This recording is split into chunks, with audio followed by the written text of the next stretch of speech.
recognize what we're fighting around right now, we're fighting for right now, is not just the next election or the election after that. We're fighting for our right to be here for the rest of this century and beyond. So don't mistake this about a little issue about something called critical. Don't mistake this to be a little issue about, well, do we talk about enslavement as an employment program giving Black folks skills? We need to understand that this is about taking away our ability to narrate our lives. It's about taking away our ability to talk about inequality. It's about our inability to talk about the continuing ways that racism shapes every aspect of our existence. If they can take away our ability to just speak the reality, how are we going to be able to transform our reality? So look, when we know that people come after something that's important to us, when they come after our vote, they come after our voices, they come after our narratives, they come after our history, they're coming after us. So it doesn't matter if the frame they put on it is critical race theory. It doesn't matter if the thing that they say they're against is wokeness. It doesn't matter if the thing that they're saying they're protecting is their feelings. Recognize they are coming after our right to say who we are, what our reality is, in order to prevent us from actually doing everything that we need to do to make our lives worthy of this democracy and to make this democracy the true multiracial democracy that we know we have a right to make it become for all of us. Where the organ is at? Where the organ is at up in here? My God. Give it up for Reverend Dr. Professor Kimberly Crenshaw. I mean, they don't know the difference between CRT and OPP. So, Brother Hewitt, sexual chocolate. Let me ask you a question. So, when we think about Santayana, those who don't know their history are doomed to repeat it, living in what Gore Vidal called the United States of Amnesia, right? And we can say Barbara Streisand supplies the theme song. What's too painful to remember, we simply choose to forget. It's a deliberate dismemory. It's what Hannah Arendt called a defactualization, not a creation of fact-based, truth-centered consciousness.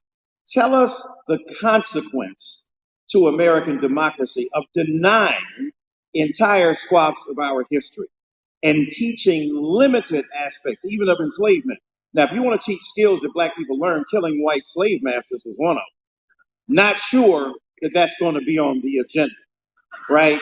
Poisoning the water stream, sharing bodily liquids in the greens. So talk to us about the erasure of entire swaths of history and the consequence, the negative consequence that has on history, not only for Black folk, but for the masses of America. Right. Well, thank you, Brother Dyson. The negative consequence, not just on history, but on our daily lives and existence. Mm-hmm. You heard Professor Crenshaw talk about how there are laws, like in Oklahoma, where you can't teach about the Tulsa Race Massacre. You also can't teach about the Trail of Tears, right? Because our struggles are linked. But they're afraid of indoctrination, so they say, but this is actually a massive effort at brainwashing, a massive effort, because the way Professor Crenshaw said it, when we look at TV, when we read books, when we watch movies, you think Black folks are a whole different people than we know ourselves to be. That's what our brothers and sisters from other continents say. Well, I didn't know it was like this. I didn't know who you were because all I saw was what you saw. But they also use this revisionist history to create structures that disadvantage Black folks and advantage other people who have power. So we litigated, we argued the affirmative action case in the Supreme Court. And it ain't over because there's more cases coming. And we're still litigating those too, at the Lawyers Committee and other organizations. But think about legacy admissions. Think about legacy admissions. That's the functional equivalent of the grandfather clause in voting rights. Remember that? If your grandfather and them could vote, then, well, you can vote too. Right. Well, if your grandfather and them attended Princeton or Harvard or whatever school it was, then you can go too. And whose grandfather was able to do that? Or great grandfather, what happened, right? So they use revisionist history to create structures that on the surface seem neutral, race neutral, power neutral, but they're anything but. And if we allow those revisionist history structures to define our reality, we are running a race with one hand tied behind our back and one knee capped out. That's how we're forced to run a race. So we have to run a race with full knowledge. You're not going to hit the road without knowing where you're going. You're not going to drive without being able to see. That's what we have to be able to do. And this whole revisionist history is designed to blind us not only to historical realities and present realities, but future possibilities. They say affirmative action and all this stuff is a handout, what have you. That's what revisionist history tells us. But real history says affirmative action, first of all, was never going to save us in its entirety. But we fought for it because we know it's not a handout, it's what we deserve to be seen for our whole and true selves. You can't look at me and say, that's just a man. You're going to look at me and say, it's a black man. That's a handsome black man. You didn't say handsome. But there are people who like to not see things. There are people say, well, I don't see race. See, I voted for Obama. Yes, you say I don't see race because I voted for a black man. Yes, you see race. And it's okay. You know what? I want to be seen. I demand to be seen. And you do too. So if we can see and appreciate each other for our whole selves, we can undo this revisionist system. We can undo this effort to not just whitewash, but to brainwash us and every American in this country. Thank you, sir. Excellent. Sister Tweedy, you name your children Stokely and Evers. So we know linguistically and in nomenclature, you have insisted upon a historical acknowledgement in the very naming of your children to extend a trajectory of emancipation, liberation, and freedom. One of the arguments made in terms of banning books, well, it makes our children uncomfortable, as Professor Crenshaw referred to that, as if discomfort is not the basis for education. If you ain't uncomfortable with your ignorance, you ain't gonna never learn. But the discomfort of white children as a bellwether and a benchmark for what is acceptable in our society. Talk to us as a woman who's been deeply involved in both economic reconstruction and educational access. Talk to us about why it's important to fight against the banning of these books and to suggest that parents who stand against reading about Rosa Parks or reading about what happened in New Orleans are on the wrong side of history. Absolutely. Thank you, Dr. Dyson. And what I say when people ask, well, what's going to happen to the children? How the children going to feel? I look at them and I say, you don't have kids, do you? Mm-hmm. Because I have an 8-year-old Stokely and I have a 5-year-old Evers. And if, Saturday Night Live was going to put on a skit of a woke school, that's the school my kids go to. They're learning about everything from the time they're 4 years old, and I watch them. You know what kids do? Black kids, white kids, all kids. They don't take on the past of others. They don't look at us and say, well, what did you do, mama? And what did he do out there? What they say is, this is about us. And just like when they're learning math or they're learning reading or they're learning writing or anything else, they're doing it together, not against one another. So I don't think they have kids, Dr. Dyson. But what I want us to be thinking about as we're asking these questions about the pillars of our democracy is what that democracy is actually upholding. Life, liberty, pursuit of happiness. And none of that is possible, as we all know, without the economic power and freedom and opportunity to be able to actually live those lives of liberty and freedom. So as we're looking and feeling and hearing and fighting these attacks, we need to notice something. Supreme Court on affirmative action. The 13 states attorneys general letters telling the Fortune 100 companies cease and desist. The case brought against the Fearless Fund. Those are all cuts against economic pathways to opportunity, to progress, and to wealth building. When the Emancipation Proclamation was signed, in this country, the Black community held less than 1% of our nation's worth. 150 years later, after a civil rights movement, after a Reconstruction, after the national response to the murder of George Floyd, that percent of wealth held by Black community in this country has budged by only 2%. So we have to ask ourselves as we're thinking about what we're fighting back against right now, were we okay with how things looked before the affirmative action case in this country? Still, your average Black graduate from college was earning less and amassing less wealth than your average white high school dropout. With all of the corporate diversity programs, DEI efforts, there is only one Black woman CEO in the Fortune 500. So yes, we have to hold the floor. We also can't just fight defense right now. We have to fight offense.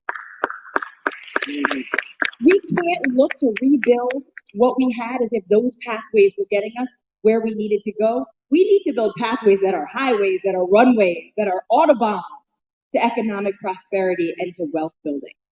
And so as we're in this conversation about what it looks like to preserve, let's just make sure we're also looking at what does that ceiling look like? What does that North Star look like?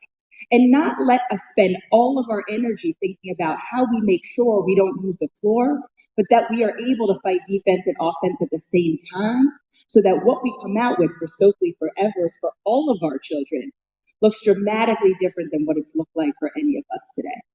Amen. Amen. Thank you so much. Very powerful. We want to recognize Representative Troy Carter from Louisiana.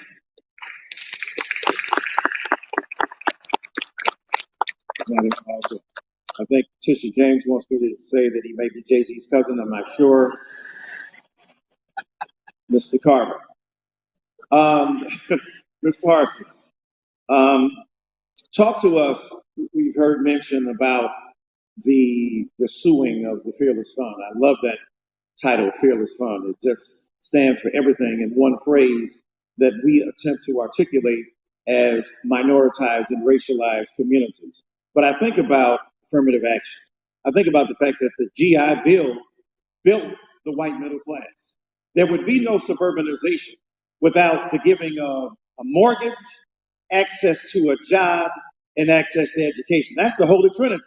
And the very people who have benefited from affirmative action, think about the book When Affirmative Action Was White by Ira Katz Nelson, a Columbia University professor, to lay that out. Talk to us about the disparity in recognition and perception of the benefits that white brothers and sisters and others have received versus the relatively paltry benefits that have accrued to us, and then talk about the suing of the Fearless Fund. Absolutely.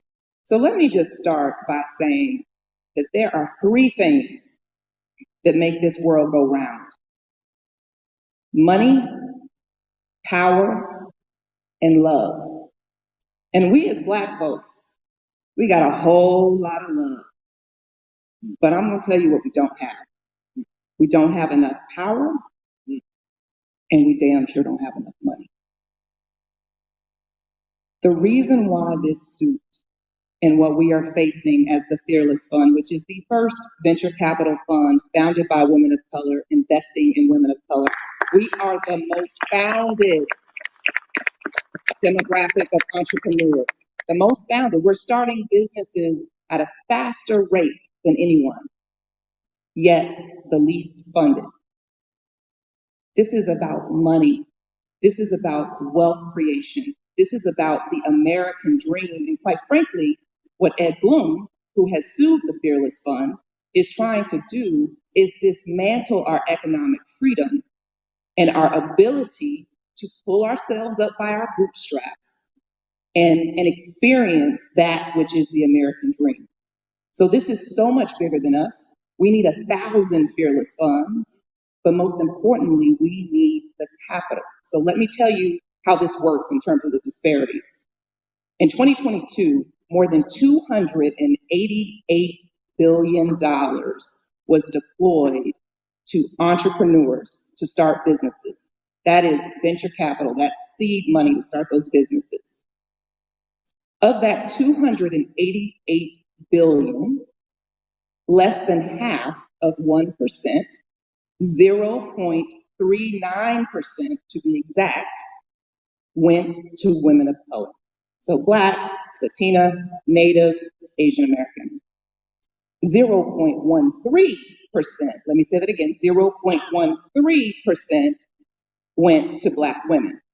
So when you look at these disparities, knowing that we comprise more than 20% of the US population, yet are receiving as Black women 0.13% of the dollars, and as women of color as a total and a collective, 0.39. It is abysmal. And what this money allows these entrepreneurs to do, hire employees, change and transform communities. Because we know when it comes to diversity, Pew did some research years ago that suggests that 80% of white Americans in this country have networks that are 100% white. 80% of white Americans in this country have networks that are 100% white. If you are Black or brown in this country, though, you are 8, 9, 10 times more likely to have completely diverse networks of all races, all ethnicities. That's why this is so important, because if you can diversify the investors, those who are writing the checks, you can diversify the investments, and we can create economic freedom and progress for all. So that, my friends, is why this lawsuit is so incredibly important. He has already taken away our affirmative action in higher education. He has already gone after for diversity legislation in California. He is coming after us. He's suing West Point now. He's suing law firms. He's going after the corporations and their DEI initiatives. So this is a very targeted and planned attack, and the time for us to fight back is now. Amen. Amen. Not sure how much time we have left. Let's just have a round robin very quickly. When you look at the situation, starting with Representative Horsford, when you look at the situation that all of you have brilliantly described, what's the one central thing you think we need to do in order to combat the amnesia, the erosion of opportunity, the denial of history, the unfacting of Black history, and how we assert ourselves, not only politically, but economically and socially? I actually want to build on what Ayana Parsons just discussed with who is standing in the way of this opportunity. She called out the person, Ed Bloom, who's part of a larger coordinated effort behind the lawsuit against Black women entrepreneurship, against students having access to college. He's also behind the effort to strike down Roe versus Wade and women having the freedoms to reproductive justice. Now, because of that quelching and bullying effect, they are now threatening corporate America. You got people like Senator Tom Cotton telling law firms, don't promote diversity, equity, and inclusion, or we're going to come after you. And as has been stated, these are tools to address historic and systemic racism and discrimination and disparities. They were just tools. So they're the floor, they're not the ceiling. So what we need to be doing in this moment is holding the line, defending our democracy, defending against the attacks that would weaken access to opportunity, as has been discussed. But we also need to cast a larger vision for what it means to be Black and what we can do based on our power, economically, politically. We talked about money, power, and love. While we may not have all the money we need, we have more power than we use economically. We have more power if we combine the resources of our Black mayors and Black county executives and Black state legislators and the CBC together so that we're coordinated, we have a central message, and we mobilize our people. We got to get out of Washington, D.C. and focus on where the people are. That's why we led the Democracy for the People initiative, because when we reach the people and the people know what the plan is, and we mobilize and we know the message and we vote, we win. My brother. Thank you, sir. Now we got 3 minutes before people. Money, power, and love sounds like a lockstep. We love it. So why don't we start with Professor Crenshaw? Come on down. So we have to recognize exactly how this attack is happening, and we have to inform our fight by realizing that how they've done this is by starting to go after a small thing and then going after the next thing and the next thing and the next thing. Right. So when they came after critical race theory, a lot of people say, oh, well, I don't do that. Right. That's not about me. We said, look, this isn't about critical race theory. Right. This is about anything having to do with racial justice. Right. You're going to see really soon that they're not going to stop at a few academics. And surely that is exactly what has happened. So they've gone from critical race theory to going after Black history. They've gone from Black history to going after diversity. They've gone after diversity in higher education to diversity in business. Eventually, their objective is to erase all ability to talk about everything we talked about here. Right. So if you wonder what this is they're going after, if you wonder if they're coming after you, if you heard anything up here today that you thought, you know what, that's exactly right. If you heard about the fact that we don't get the same kind of capital, if you heard about the fact that we don't get access to grandfathering in, if you heard about all of these things and you say, that's what race consciousness tells us about our reality, then you are a critical race theorist. They are coming after you. Yeah. So there's no pivoting, there's no running. We've got to stand up and fight. We've got to be informed. We've got to know what they're trying to take away from us. And check us out downstairs. We've got all of the books that they're trying to take away from you. If you see concretely what they're trying to take away, then you're going to be more prepared to fight it wherever you see it. Thank you so much. All right, we got 1 minute left. We have to reclaim the infrastructure, education, electoral, political, and we have to stand back to back. That's why Samantha and I, Lawyers Committee, Black Economic Alliance, filed briefs to support the Fearless Fund in their lawsuit. That's why we're suing Trump and Patriot Front and the Oath Keepers. Right. We're not going to allow them to take this over. We're going to reclaim the infrastructure every step we can. Thank you. And we can't let the fact that they are loud, they are organized, and they are well funded make us think that the people are behind them. We just did a national survey with the Harris poll that found that 81% of Americans of all stripes think that corporate diversity should reflect the racial diversity of this country. 78% said companies should be taking active steps to increase their racial diversity. And this was in August. This is after the affirmative action case. This is when the Fearless Fund case is happening. And that included 75% of white Americans and 67% of Republicans. And what that tells us is that the American public is behind. Those who are bringing these attacks, they're the ones who are out of step. So they're going to come for all of us. It's going to take all of us, and all the people are behind us. Really quickly. That was wonderful. And I would just say we need not just allies, we need activists that are non-Black. Sometimes we are talking amongst ourselves. We have to use our dollars. We have to have the money. This man has between 770 million up to 1.5 billion backing him. He is unrelenting and will not stop. You cannot fight that without collective wealth. All right. Get money. Sister Parsons, Sister Tweedy, Brother Hewitt, Sister Crenshaw, Brother Horsford. They're bold, they're brilliant, they're beautiful, they're creative, they're your people. Give it up for the Fantastic Five.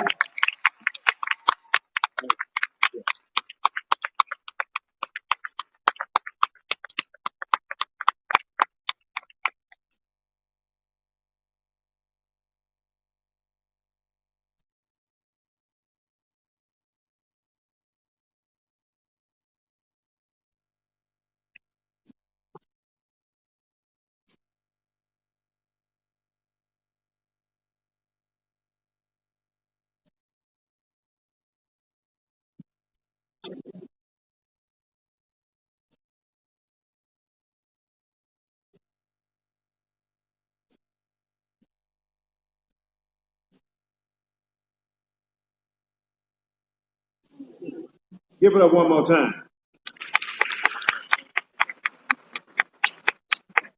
For our version of The Temptations, The Supremes, and Martha Reeves and the Vandellas. Our second panel today is a discussion on democracy. So what's next? We'll talk about protecting the vote, securing fair representation, and ensuring the integrity of our elections. Finally, we'll take up the question raised in the title, what's our strategy and what are the most effective tactics to pursue it in the coming months and years to preserve and strengthen our democracy? To explore these topics, once again, we're blessed with an eminent group of experts and leaders in the field. To begin with, a member of the CBC, our ALC Gala co-chair, the delegate from the U.S. Virgin Islands, Congresswoman Stacey Plaskett. Still Brooklyn. Right. The chair of the Congressional Black Caucus Foundation, representing the 7th District of Alabama, Princeton's proud graduate, Congresswoman Terry Sewell.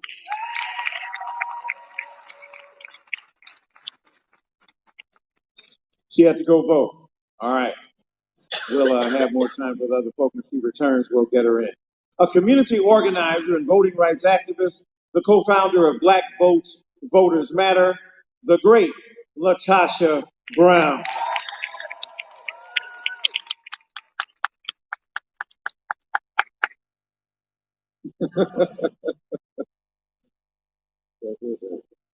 A Tennessee state representative representing parts of Nashville and a nationally recognized champion of racial justice, and a man from Vanderbilt University. What up?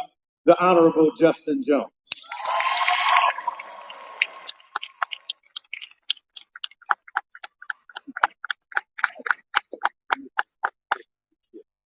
And finally, the Chief Policy Officer of the Southern Poverty Law Center and SPLC Action Fund, LaShawn Warren.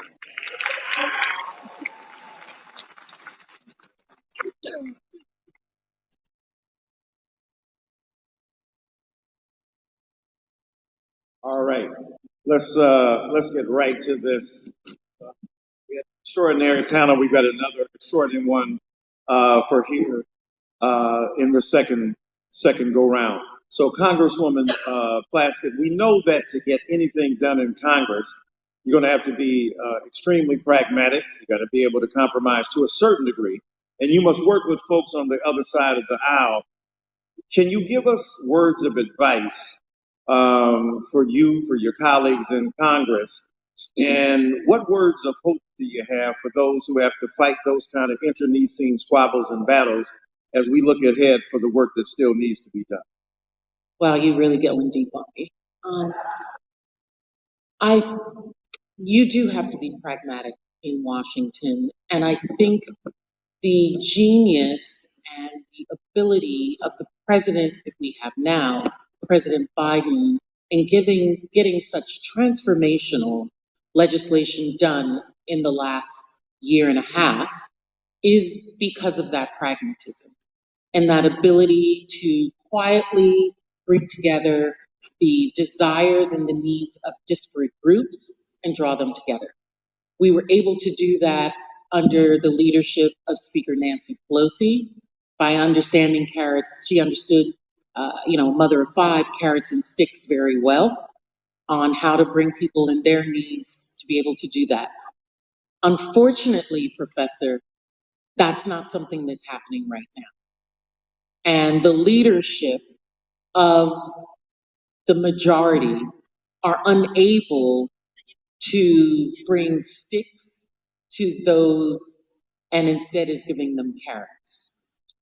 We're seeing that right now as you speak, where there was a vote yesterday, several held out of his majority, and a rule, which is a mechanism by which we're able to vote on major pieces of legislation, failed. So what did he do? He gave those 5 carrots. And so now what we are seeing is legislation that is in fact not pragmatic, not about the larger group, not about negotiation, but out of fear. And I think that ultimately His fear of losing speakership, his fear of, as you called him, the orange mirage, and his fear of that vocal group that were the insurrectionists is causing him to do what he's doing. So until he is removed and the brother from Brooklyn put in, I don't think we're going to see much use of pragmatism in this Congress. Yeah, excellent, excellent distinctions there, and a critical word, because dealing with going across the aisle doesn't mean the surrender of principle in deference to a kind of convenience and expediency. So thank you for that. Sister Brown, last time I saw you, we were at the Vice President's crib spitting with Lil Wayne. A milli. Okay. But you are a renowned and legendary activist when it comes especially to voting. You're also running a tremendous program at Harvard that we had the opportunity to see up close. You're an extraordinary activist and agent of change. When it comes to voting, we see the retrenchment, we see the arguments between constitutional demands, states' rights, the gerrymandering, which is rigging the voting, state legislators, especially Republicans, who are redrawing a map with strange geography. It can be overwhelming, especially to younger folk, young person like Brother Jones notwithstanding, who think, my God, why even try? Because it's hooked up, it's rigged from the very beginning. Give us a word of insight from your extraordinary experiences about what we can do to strengthen the vote and to make sure that we use it in a way that is productive for our interests. Oh, freedom. Oh, freedom. Oh, freedom over me. And before I be a slave, I'll be buried in my grave and go home to my Lord and be free. I wanted to sing that because I want to bring the spirit of who we are in the room. Because it ain't started with us. The fact that we are in this room right here is because there was somebody not only singing that song, but I want you to hear the words of the song. Before I be a slave, I'll be buried in my grave. I'm saying that because we really have to recognize that this isn't about centering the other folk. We have to center ourselves in our power. And in this country, power is not something that is earned. You can work as hard as you want to. You've got to take power in this country. And I'm raising this because we're operating in this context, in this political context, like we're not fighting for our very lives. If there were brothers and sisters that literally were denied the right to read, to write, they were denied their own humanity, how in the world can we sit here and talk about how hard it is? Right there, we don't even have the luxury or the privilege to be able to say that coming from where our ancestors have come. And so I'm raising this because some way we have forgotten who we are. And so I am hoping in this moment that literally we recognize that it's never been just strategy that has freed Black folks. It has been our spirit. It's been the spirit of resistance. It's been the spirit of us organizing. It has been the spirit of us radically reimagining something that we had never seen or felt before. It has been the spirit of us literally connecting with our people, recognizing that every single thing that I do, that at the end of the day, even a duck got enough sense to take care of his children, right? That we have to fight for our children like if it's going to be me or you, it's going to be you, because it ain't going to be me. And so I'm saying this because of that kind of fire that we actually got to tap into in our bodies, that we got to elevate our conversations, that we can't keep responding to what they want. I don't give a damn what they want. It is around what is it that we want for our people? What are the policies we need? How do we actually organize that? There are three things I'll say. One, Black folk, you need to move to the South. I know y'all like New York and California, those places, but you need to move to the South. We got the numbers, we got the people, we got the spirit of resistance. The second thing is you need a political home. This is not the moment that even though I'm a commentator on MSNBC, don't get your information just off on TV and opinions. That you have got to get a political home that you're a part of, whether that's the Lawyers Committee, whether that's NAACP, whether that's Black Voters Matter. You have to join or be a part of something that literally is going to help you shape the paradigm of how you're thinking about politics within the context of blackness. The third thing I'm going to say is we can give all these white folks money for our shoes, our clothes, all the things that we're doing. You need to have a budget, a political budget. Call it your freedom fund. So create a freedom fund so that you are actually supporting your liberation. How can you support those that are trying to oppress you, yet you will not put money aside to fight for your own liberation? So those are three things that I think that we can do that are practical level things that we can do. He's good to know you. Yes, he is. Speak! My God. All right. That's the Reverend Dr. Latasha Brown, in case y'all did not know that. Fannie Lou Hamer meets Martin Luther King Jr. meets Ella Baker. Another tremendous and insightful person here, Brother Jones, Representative Jones.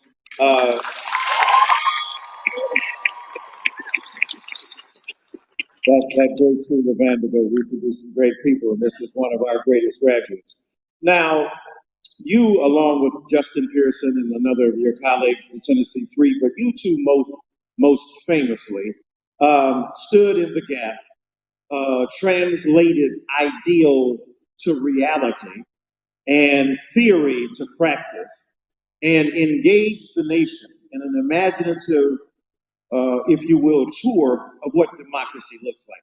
You stood for the truth. You weren't nasty or belligerent. You were insistent and strong.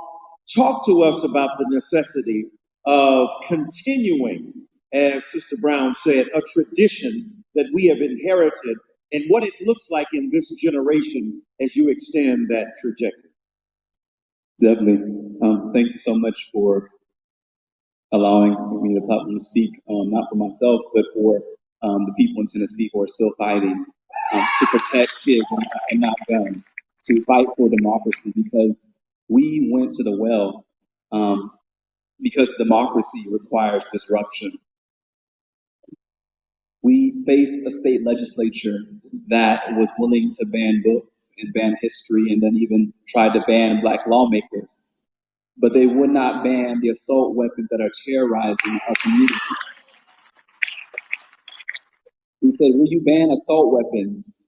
And they chose to stand in the tradition of their forefathers, their foreparents who founded the Klan in Pulaski, Tennessee, and decided to try and make a public exhibition, a spectacle, an expulsion, they called it. But what they really set into motion was the beginning of a process to expel that system of white supremacy from the people's house.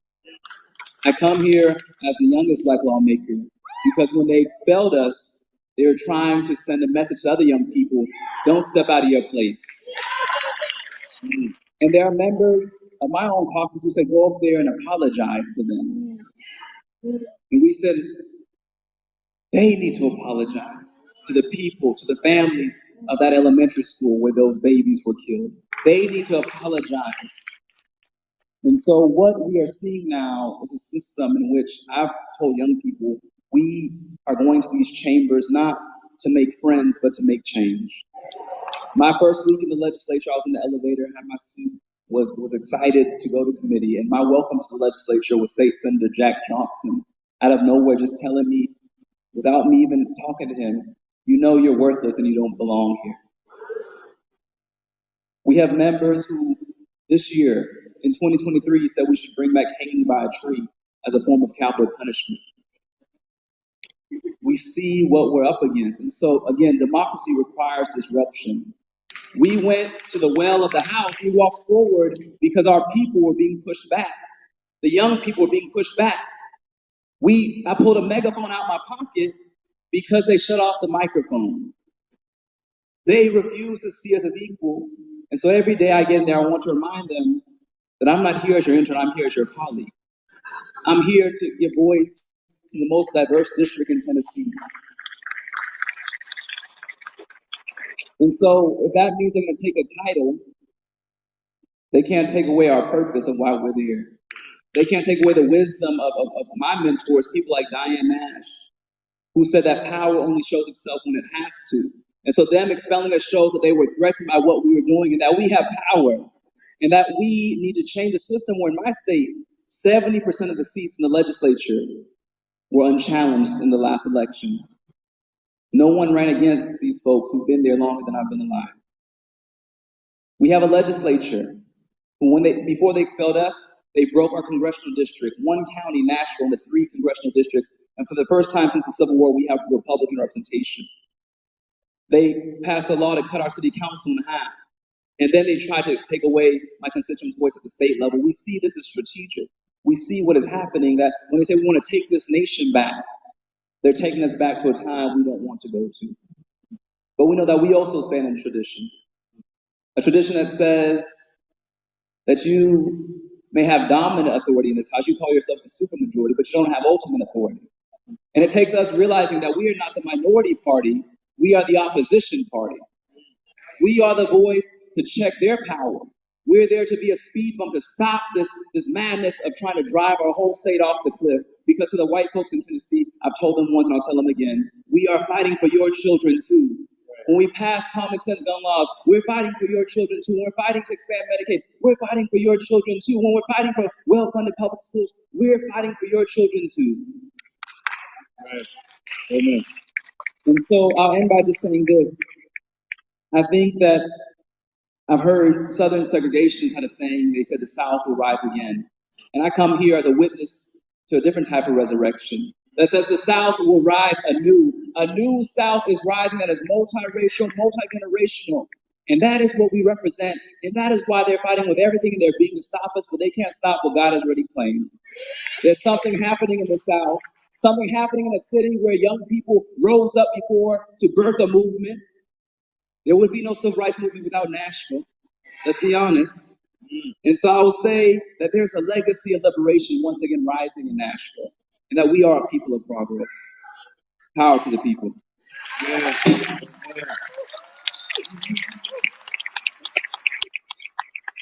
Get the spirit up in here now. Pass the plate. Thank you so much for that. Very powerful. And we need young people like this. And we need to support young people like this to make sure that our traditions remain alive. Thank you so much, Representative Jones. Sister Warren, here we are in the midst of an extraordinary assault upon American democracy. You know, they ask Black people all the time about, it's always January 6th for us. Because it ain't never been the fact that white brothers and sisters of certain pedigree have not wowed it out and resisted the fundamental exercise of freedom and democracy. We saw what happened after enslavement with the 12 years officially of Reconstruction, and then the redemptionist period that Professor Crenshaw spoke about. White supremacy has been weaponized. What can lawmakers do to deal with domestic terrorism? First of all, by acknowledging it existing. And it has been said the greatest threat, finally, to American democracy. And given the extraordinarily important work that you do in the center that you represent does, what can we do to support those efforts? Thank you for that question. And good morning, everyone. I'm so honored to be on this panel. I want to first thank Congresswoman Sewell and Horsford and the president of the Congressional Black Caucus Foundation, Nicole Austin Hillary, for their extraordinary leadership, and the entire CBC delegation, because they hold the line for us every day. Mm-hmm. And they're in the fight for us every day. I want to begin by saying a few words about my organization. For over 50 years, we have been working to root out racial discrimination and to expose white supremacy and combat that throughout the country. It is still present and alive. If there's nothing else that January 6th taught us, that is that democracy is not a foregone conclusion. We have to fight for it.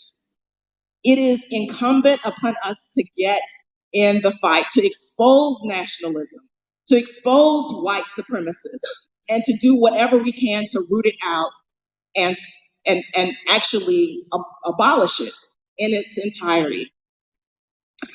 Now, there are a couple of things that I think is important as we look at this moment.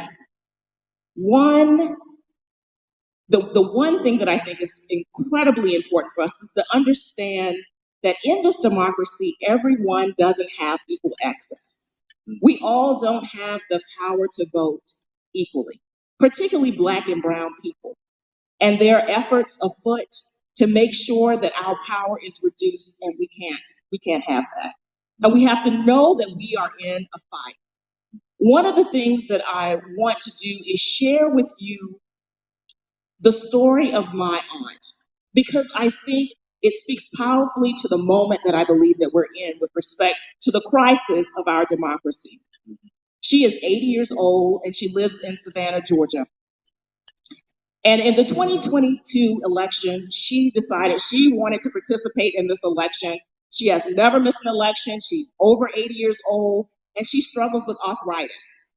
And because this election was so incredibly important to her, she said, I'm going to vote early. So she went to her polling place. And when she got there, the line was out the door and around the building. But the important point of this was that was not the general line. That was the line for seniors and people who needed assistance. She told me that there were young people who had to stand in place of seniors who were physically unable to stand in line for that long. She stood in line for over an hour in order to vote. Now, the question is, why in 2022 is there an 80-year-old woman having to stand in line for over an hour to vote? I'm so glad you asked that question. So in 2021, one of the things that the Georgia State Legislature did was they passed SB 202, and that law made it much more difficult for people to vote. In fact, what it did was it shrunk early voting in runoff elections. And that made it made the lines longer, which means that she had to stand in line. In this day and in this era, we should not have our seniors standing in line for 80 years old, standing in line for an hour in order to vote. That is completely unacceptable. Now, one of the things that I think is incredibly important, I'm so glad that we're having this conversation, is there is a through line.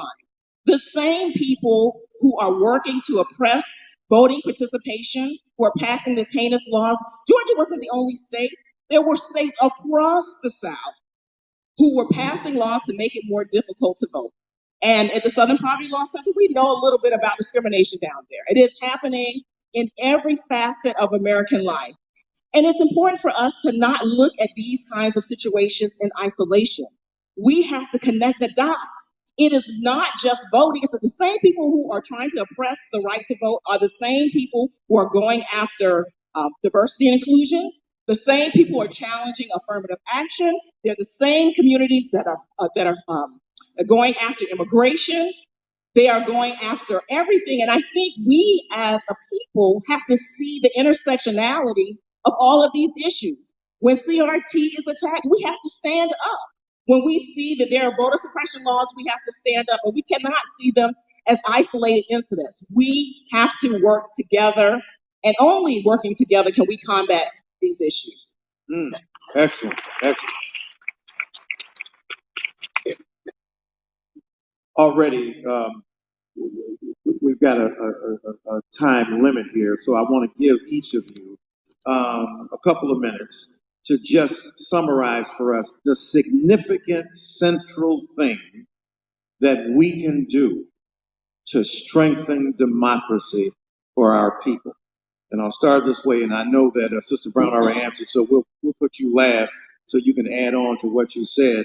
But I'll begin with Representative Plaskett. What is the central thing, a significant single thing that we can do to strengthen democracy for our people? Well, I think it's summarized in so many of the words that I heard here. Fight, disruption, organized an organized movement of disruption. I'll give you an example. As I said earlier, I sit on this new committee that was created by the members of the other side of the aisle, the Republicans, the Select Committee on the Weaponization of Government. And this committee's purpose is to do the groundwork for the dismantling of the actions of the Department of Justice, the FBI, to make people distrust our institutions, also to be a sounding board to determine if conspiracy theories, misinformation catch hold with people. My job as the lead Democrat there, and I have to thank Hakeem Jeffries for putting me in that position because there's 8 of us and most of them are more senior than me, but he asked me to be the lead is because I am willing to be disruptive. We have rules in the House about decorum and how we act. Individuals have their minute, their 5 minutes, and nobody interrupts them. But because we've decided we're going to be the truth squad, I don't allow their bullshit lies. So if they say something that's not truthful, I'm going to stop them. Nah, no. That's not the truth. That's a lie. It's not going to happen while I'm sitting right here next to you. Now, Jim Jordan don't like that. Right. My mere presence, and I make sure that I come in all 6 feet of me with 3-inch heels and stand over him before he sits down, right? Let him know you won't sit first. But to be disruptive, to not accept it, to not play their game. We cannot continue to operate in the confines of the rules that they have constructed for us, for our behavior. We have got to set the rules ourselves. Because let me tell you, the people of the Virgin Islands don't have the right to vote for president. When we became part of the United States, territories were always eventually become a state. Wyoming, Montana, the others. When they started making territories with brown people and black people, they put up a law, Supreme Court ruling by the same justice who wrote Plessy v. Ferguson that said that the people who live in territories are alien races who cannot understand Anglo-Saxon principles of law. Therefore, we should not be able to vote. Never mind the fact that someone who comes from my island of St. Croix was Alexander Hamilton who helped write that law, right? But if y'all don't keep your right to vote, we will never get a right to vote. Right. So we want to fight for you more than some of y'all want to fight for yourself. Yes. Disrupt. Thank you. Set your own rules. Right. Yes. Bullshit, an ancient Greek term that means tomfoolery meets chicanery. Spoken like a true Brooklynite. And speaking of Brooklyn, the Reverend Dr. Al Sharpton has just joined us here. And the Reverend Dr. Mark Morial, the great leader of the Urban League, 2 of our great black leaders, and American leaders. We're glad to have you. We got 3 minutes left. Let's turn to Representative Jones and Sister Warren. Tell us very briefly what it is, the single thing we can do to help democracy for our people. And then we'll end with Sister Brown. I think one thing that we have to be alert to is to not fall for their tactics of deflection, deception, and distraction. This week, people were debating what people wear on the Senate floor. We are fighting for democracy. We don't care about how people dress. And so we cannot fall for these distraction tactics. We have to recenter what is happening on the fact that we are facing authoritarianism in this nation. Because people can vote, but what we're seeing is this old strategy of once we're voted in, they are ousting lawmakers, as we saw in Florida with the state attorney, as we saw what happened in Tennessee. They're censuring them. In our House, they passed a new rule during special session. I see one of my colleagues here, and I was the only one who they enforced against, where they can vote on the House floor to make you not speak for the rest of the session. And so they're instituting new rules to even once we're elected, they're suppressing the voice of democratically elected representatives. This is authoritarianism. If it was happening anywhere else in the world, we would be condemning it. but it's happening right here. And so my challenge to the president and to this administration, come to the South and have a summit on democracy in the South before we go abroad. Let's talk about what's happening in our own nation, where people are attacking democracy and silencing the voice of the people. This is a real threat, and that's what is at stake, is will we have a democracy for those generations who are coming up after us? And that's why we have to fight with whatever we have. We have to vote, but we have to go to these chambers, as they did in my state, and shut these chambers down. We had mothers and teachers and clergy come to the Capitol, fill up the rotunda, sue the speaker over his rules where he said you can't bring a piece of paper into committee, but you can bring a gun.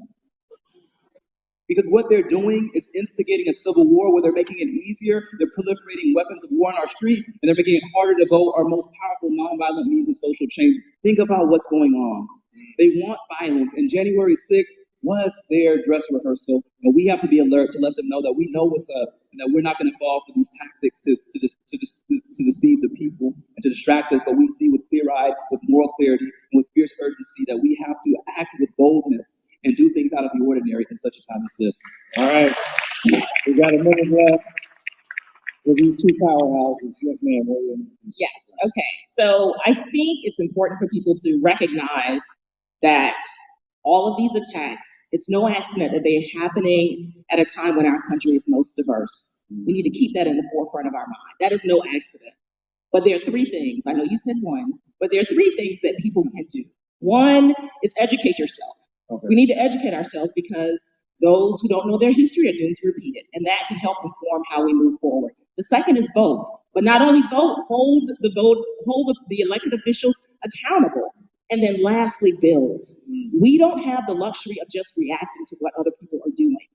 We have to put out fires. So in one arm have our fire extinguisher and the other nails, hammer, and lumber to build the kind of world that will help our people not only survive, but thrive. Thank you. Excellent. Mr. Brown, take us on. You know, it's not just about what they want, because I think sometimes we're too focused on what the whoever the they is. It is a question of what it is that we want. And I ask people often to close their eyes and imagine what would America look like without racism. And I want you all to do that when you go home. Right? Many of us have never been asked that question. We have to use our radical reimagination. We're creative, y'all. Our creativity is not just for our entertainment or for other folks' entertainment. We have to be creative to think about what systems are going to serve us. Boy, the first thing I did right was the day I started to fight. Keep your eyes on the prize and hold on, hold on. Keep your eyes on the prize and radically reimagine the kind of America that we desire and that we deserve. Amen. Give it up to Representative Plaskett, to Sister Brown, to Justin Jones, Representative, and for Sister Warren. God bless them. Give them all some mad love that they give us now.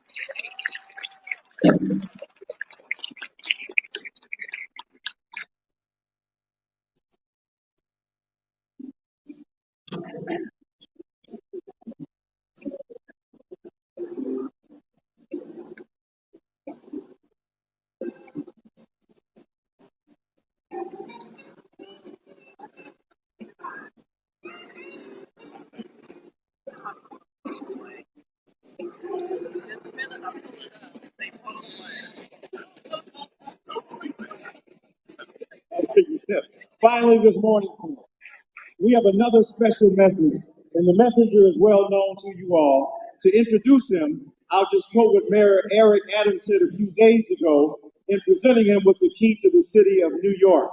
Despite all of his successes, he has never forgotten where he came from, giving back to New York City, donating millions to underserved communities, and supporting aspiring Black entrepreneurs. I thought I told you we weren't going to stop. I thought I told you we weren't going to stop. Sean Diddy Combs, welcome him to this roster.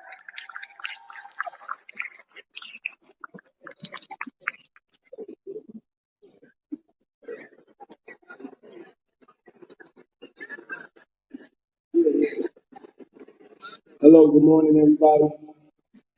It's an honor and a privilege to be here. How you doing, Tish? How's everybody doing? So many revolutionaries in here. The work that you do is so important, so important.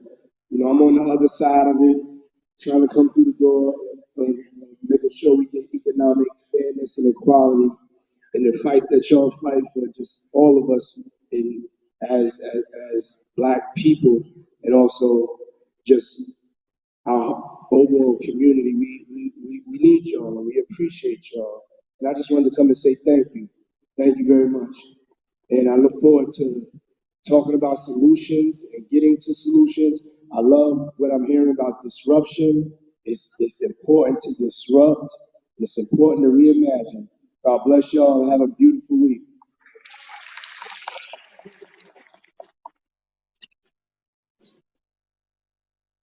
Now, y'all don't just clap.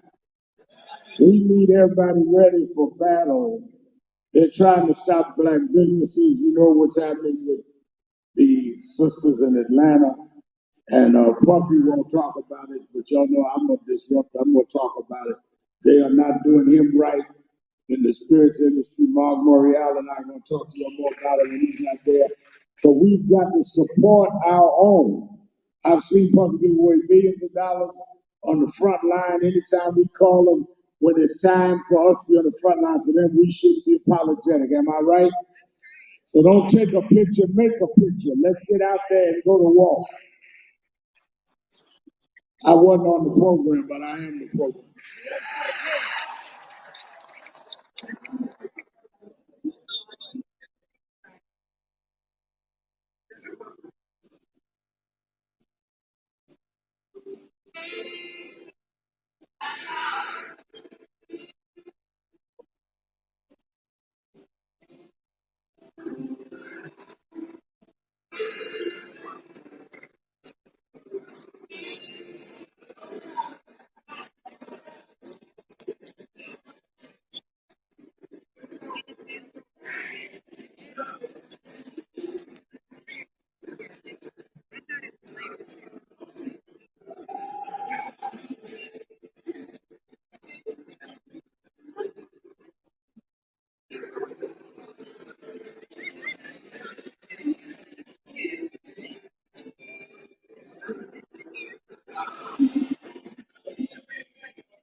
Y'all heard it right here. Disruption. So motivating. More to come.